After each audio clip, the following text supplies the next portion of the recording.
The banking Guru channel में आपका स्वागत है। 3 जुलाई 2025। Today we are trying to analyze the paint industry. थोड़ा हमारे लिए ऑफ बीट टॉपिक है, लेकिन हम अटेम्प्ट कर रहे हैं अपने सब्सक्राइबर्स को एक फाइनेंशियल व्यू पॉइंट देने की। हालांकि I am not a paint industry expert और for that matter technically expert to comment on this, but उसका जो फाइनेंशियल एस्पेक्ट है उसे हम देखने की कोशिश करते हैं। There are lot of hue and cry, कई वीडियोस बने हैं, एक्विजिशंस हो रही हैं, lot of things are happening. तो आज हम अपनी वीडियो में paint industry and the future of different companies और उनकी पोजीशनिंग आज से 3 साल में क्या होने वाली है उसके बारे में बात करते हैं। पहले 1-2 questions we will try to set the tone. जैसे अगर आपसे कोई पूछे कि आप अपना घर क्या साल में एक बार ही पेंट करवाते हैं, तो most of us will be saying no. और अगर यही क्वेश्चन अगर कोई पूछे कि क्या 4 या 5 साल में अपना घर आप पेंट करवाते हैं, तो definitely most of us will say yes. तो दैट इंडिकेट्स एवरी इंडस्ट्री जो है उसके अप्स एंड डाउन होते हैं, एक साइकिल होती है।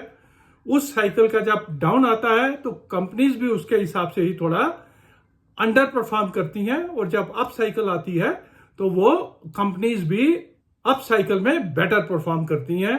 सेकेंडली, जब कभी भी न्यूअर कंपनीज मार्केट में आती हैं तो वो किनका मार्केट शेयर इमीडिएटली ग्रैब करने की कोशिश करती हैं? डेफिनेटली लीडर का। जैसे प्राइवेट सेक्टर बैंक्स आए तो स्टेट बैंक ऑफ इंडिया का मार्केट शेयर जो है कम हुआ, उसको ग्रैब किया प्राइवेट सेक्टर बैंक्स ने।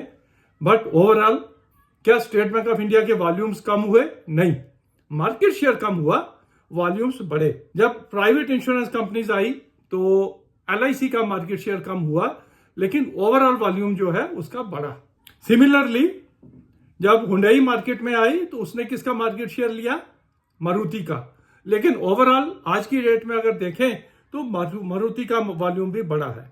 That indicates whenever there is a competition या new players in the market, वो लीडर का ही मार्केट शेयर कम करते हैं, बट ओवरऑल जो है वॉल्यूम जो है इंक्रीज होते हैं। एंड द थर्ड, जब कभी भी बिग प्लेयर्स किसी भी इंडस्ट्री में एंटर करते हैं तो ऐसा तो नहीं है कि दे फील इट कि ये मार्केट ये इंडस्ट्री डोलड्रम में जा रही है तभी एंटर करते हैं।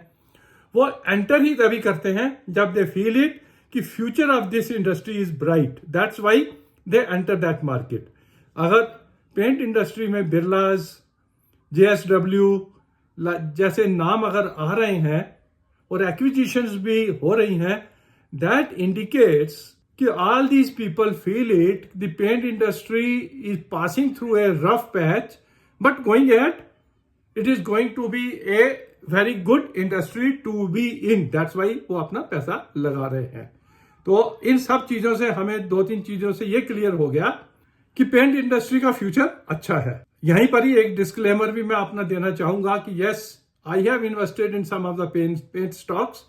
तो मेरा एनालिसिस थोड़ा बहुत पॉजिटिव हो सकता है, बायस हो सकता है पॉजिटिविटी की तरफ। आइए अब देखते हैं ये पेंट इंडस्ट्री कितनी बड़ी है।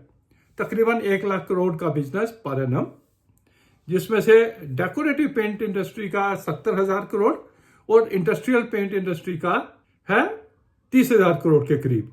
और ये ग्रो कर रही है 10 से 12% CAGR पे। That means compounded annual growth जो है इस इंडस्ट्री का 10 या 12% के करीब है।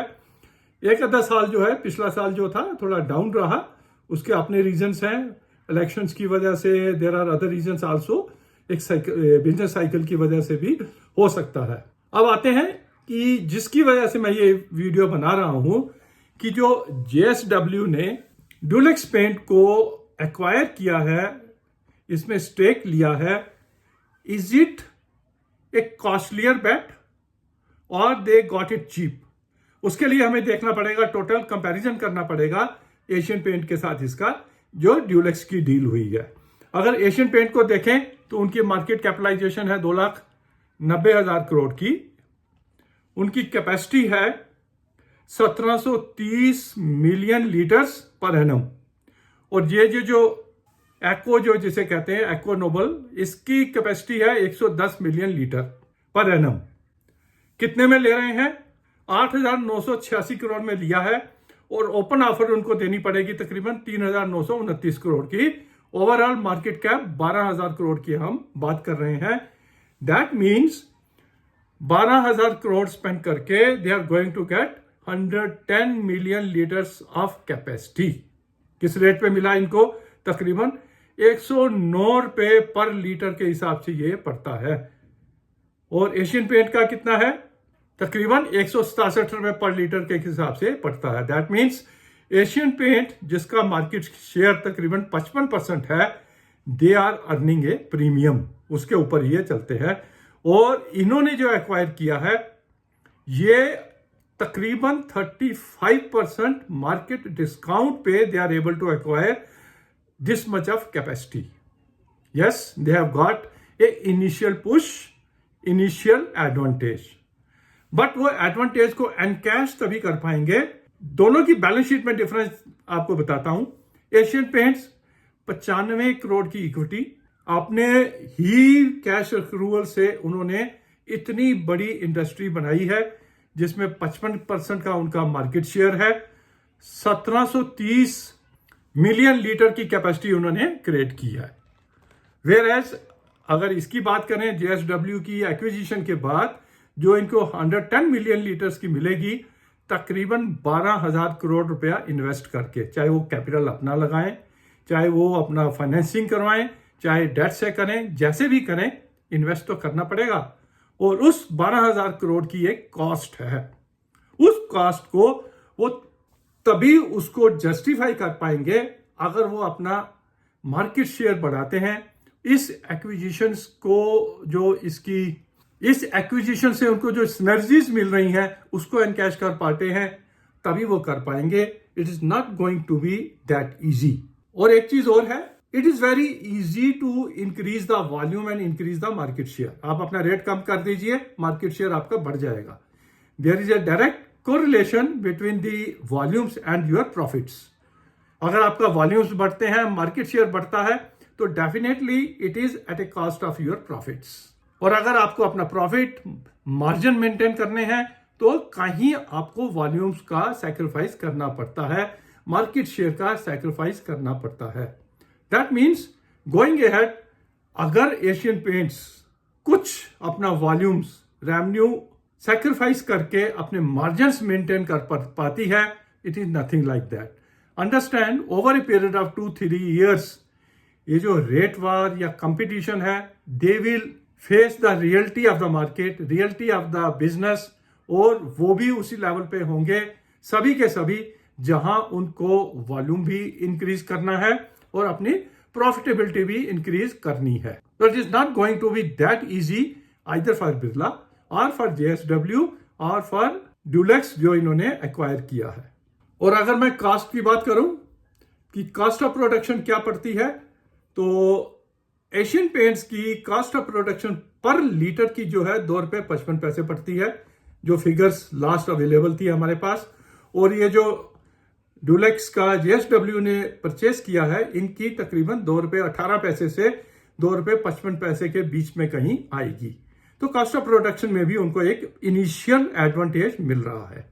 बट अगर मार्जिन की बात करें तो एशियन पेंट्स का जो मार्जिन है वो 22% का मार्जिन है, और इनका जो ड्यूलेक्स का मार्जिन मिल रहा है तकरीबन 15% का है। तो उनको ये 15% का मार्जिन भी रिटेन करना है, मार्केट शेयर भी बढ़ाना है और मार्जिन को बढ़ाना भी है। तो it is a tough game for every player. Another 2-3 years what we feel it कि दिस मार्केट विल ग्रो, चाहे वो डेकोरेटिव पेंट्स की कैटेगरी हो, चाहे वो इंडस्ट्रियल पेंट्स की कैटेगरी हो, दोनों ग्रो करेंगे। All the players will grow. After some time they will settle down for a reasonable market share for everybody and a reasonable amount of margin for everybody. Competition थोड़ा कम हो जाएगा once they settle with their margins and the volumes and the market share. इन सब को देखते हुए आप paint industry के जिस किसी स्टॉक में हैं उसमें बने रहें। The worst is over for the paint industry. It is going to be good bet for at these levels, और we feel it competition always brings the efficiencies in the market as well as the latest technological developments. It compels the players to be competitive and bring the latest in the market. I hope we are able to do some justice on the topic. हालांकि lot of literature, lot of videos are already available, but एक financial angle इसको देने के लिए we have tried. If you have some questions, some comments, you are welcome. I will try to answer those questions based on my limited knowledge on the paint industry. Thank you.